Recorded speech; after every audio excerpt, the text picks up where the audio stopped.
16 फरवरी सोमवार को press conference और इसके कुछ देर बाद ही तबादला। मामला रेवाड़ी नगर परिषद के ईओ सुशील कुमार भुक्कल से जुड़ा है। आज एनजेपी हरियाणा पर इसी की बात करेंगे। आगे बढ़ने से पहले निशा का नमस्कार।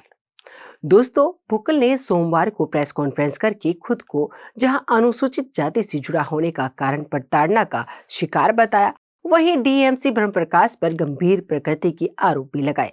हालांकि इससे पूर्व भुक्कल ने डीएमसी ब्रह्मप्रकाश की उच्च स्तर पर कहीं कोई शिकायत नहीं की, लेकिन सोमवार को जब मामला जाति प्रताड़ना का आया तो लोगों की जिज्ञासा पूरी कहानी को समझने में बढ़ गई। हम आपको पूरी कहानी जरूर बताएंगे, लेकिन पहले हम यह बता दें कि अब ईओ सुशील कुमार भुक्कल को प्रेस कॉन्फ्रेंस करना महंगा पड़ सकता है। सिविल सर्विस रूल के अनुसार इस तरह से प्रेस कॉन्फ्रेंस बुलाने पर उनके खिलाफ विभागीय कार्रवाई भी संभव है। सूत्रों के अनुसार डीएमसी ब्रह्मप्रकाश की ओर से इस मामले में मुख्यालय को पत्र भेजा जा सकता है। इस बारे में विचार विमर्श चल रहा है।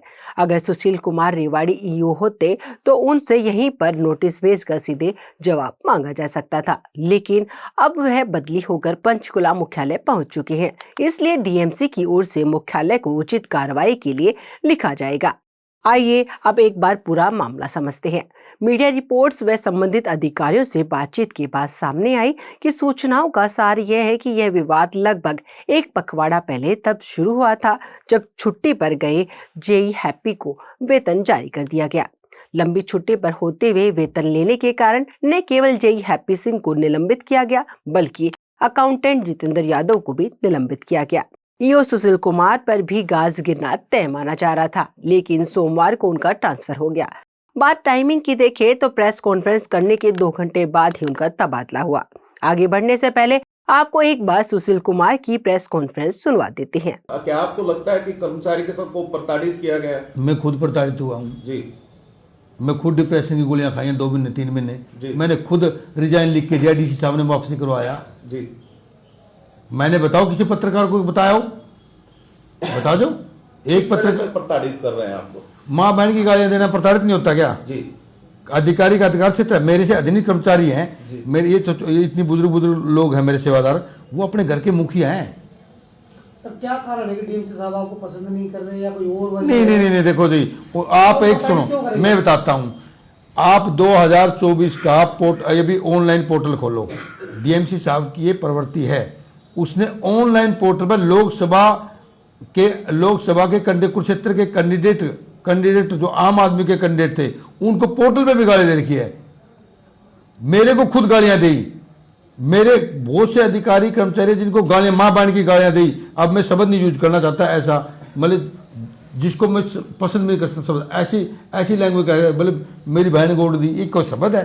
उनके खिलाफ कोई आपने लेटर लिखा? सर मेरी बात सुनो, कई सर हमने उनको हम तीनों सेक्रेटरी और एक्शन साहब हम रिक्वेस्ट करके आए थे, सर देखो ये छोटे कर्मचारियों को जो चीज़ आप कर रहे हो ये अच्छा नहीं है। कभी माँ की बहन की गालियाँ देना, कभी प्रताड़ित करना, कभी ऐसे गंदे शब्दों का उपयोग करना, कभी कुछ करना, ये शोभा नहीं देता। एक ये आपका परिवार है, आप मुखिया हो, थपकी मार के ये प्यार से भी काम ले सकते हैं, किसी का समाधान नहीं है। अब राहुल को गला पकड़ के उसको कुर्सी पर फेंक दिया, ये कहाँ की मानवता है? वो रात को मैंने नहीं बुलाया, रात को 9:30 बजे आया। उसका नंबर ले लो आप, नोट उसका कर लो, ठीक है। अब छोटा लवकुश है, अब लवकुश ने मेरे को नहीं बताया, मुझे भी कहीं से पता लगा। उसको बहन की गाली देकर 2 घंटे बिठाए रखा वहां पर, फिर माफी मांगते रहे, उससे क्या फायदा? एक आपसे नहीं, मैंने बताओ कहां पर SC/ST का बाबा मुझे SC/ST करके प्रताड़ित कर रहे हैं। भाई SC तो कवच पहन रहे, क्या मैं कुछ कर नहीं सकता, मैं लाचार हूं। क्यों लाचार है? मैं उसका अधिनिष्ठ कर्मचारी हूं, यदि मैं गलत करता तो करो। आपको कहीं लगा, अभी वाईके पूर्ण कुमार का भी आप जिक्र कर रहे थे थोड़ी देर पहले, कहीं लग रहा है कि सरकार में आपको किसी इस तरीके से प्रताड़ित किया जा रहा है? बहुत ज्यादा जी, बहुत ज्यादा। दोस्तों, आप समझ सकते हैं कि कितनी गंभीर प्रकृति के आरोप ईओ सुशील कुमार ने लगाए थे। यहाँ तक कि इस मामले को आईपीएस पूर्ण कुमार जैसे रंग देने का भी प्रयास किया गया, जबकि पूरा मामला वेतन से जुड़ा था। जब जेई हैप्पी सिंह को अवैतनिक अवकाश का वेतन देने की जानकारी डीएमसी को मिली थी, तब डीएमसी ब्रह्मप्रकाश ने EO Sushil Kumar, JEE happy Singh और अकाउंटेंट से जवाब मांगा। डीएमसी इसके जवाब से संतुष्ट नहीं हुए तो 3 फरवरी को डीएमसी ने निदेशालय को पत्र लिख दिया और निदेशालय ने 10 फरवरी को जेई हैप्पी सिंह और अकाउंटेंट जितेंद्र यादव को निलंबित कर दिया। 12 फरवरी को दोनों के निलंबन का पत्र सामने आते ही ईओ सुशील कुमार 15 फरवरी तक छुट्टी पर चले गए और 16 को आए तो आते ही प्रेस कॉन्फ्रेंस कर ली। उनके आरोप इतने गंभीर हैं कि इनकी उच्च स्तरीय जांच होनी ही चाहिए। अगर उनके आरोप गलत है तो उनके खिलाफ, और सही है तो जिन पर आरोप लगे हैं उनके खिलाफ ठोस व निर्णायक कदम उठाया जाना चाहिए। यहाँ यह बता दें कि नगर परिषद को आमतौर पर काजल की कोठरी कहा जाता है।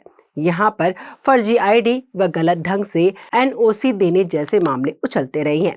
हालांकि कुछ लोग अपना काम निकलवाने के लिए नगर परिषद पर कुछ मामलों में अकारण भी उंगली उठाते रहे हैं, लेकिन इस तरह का दबाव भी तब तक काम करता है जब कोठरी सच में काजल की हो। सही काम करने वालों को दबाव में आने की जरूरत कहां पड़ती है। ईओ सुशील कुमार ने अपने दफ्तर में पत्रकार वार्ता करके यह कहा कि डीएमसी ने नगर परिषद के कर्मचारी लवकुश और राहुल के साथ मारपीट की। डाटा एंट्री ऑपरेटर को लेकर भी आरोप लगाए, लेकिन डीएमसी कार्यालय को इस आरोप का जवाब तो देना ही चाहिए कि एक ही दिन में 200 मेल क्यों ट्रांसफर की गई।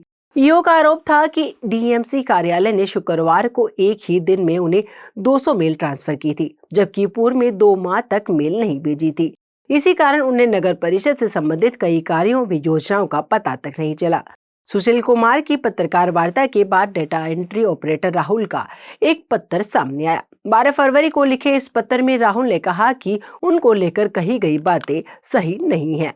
बहरहाल अब सुशील कुमार भुक्कल की जगह देवेंद्र कुमार रेवाड़ी के नए ईओ बन चुके हैं। देखना है कि अब आगे इस पूरे मामले में क्या कुछ होने वाला है, लेकिन ईओ का यह कहना है कि यह आरोप लगाना कि डीएमसी ब्रह्मप्रकाश की कार्यप्रणाली के कारण उन्हें डिप्रेशन की दवाइयां लेनी पड़ी बेहद गंभीर है। ईओ का तर्क है कि जब जेई को जारी किया गया छुट्टियों का वेतन ब्याज सहित जमा करवा लिया है तब गलती कहाँ है, लेकिन असलियत यही है कि गलती हुई थी। नगर परिषद के ईओ सुशील कुमार ने यह भी कहा कि डीएमसी की हरकतों से परेशान होकर उन्होंने गत वर्ष 14 नवंबर 2025 को त्यागपत्र देने का विचार किया था। इसके बाद उपायुक्त ने हस्तक्षेप किया। दोनों को डीसी ने अपने ऑफिस बुलाया था। वहां पर डीएमसी ने डीसी के सामने अपनी गलती मानी थी और माफी मांगकर मुझे गले लगाया था, लेकिन अब फिर से परेशान किया जा रहा है। यहाँ यह भी बता दें कि सुशील कुमार भुक्कल पूर्व मंत्री व कांग्रेस के वरिष्ठ नेता गीता भुक्कल के भतीजे हैं। इस कारण कुछ लोग इस मामले में राजनीतिक एंगल भी देख रहे हैं, लेकिन सच में यह पूरा मामला रेवाड़ी नगर परिषद की अव्यवस्थाओं से जुड़ा है, इसलिए इसकी जांच होनी चाहिए। दूसरी ओर एनजेपी से बातचीत में डीएमसी ब्रह्मप्रकाश ने कहा कि उन्होंने वही किया जो एक जिला नगर आयुक्त को करना चाहिए। इसमें जातिवाद कहां से बीच में आ गया।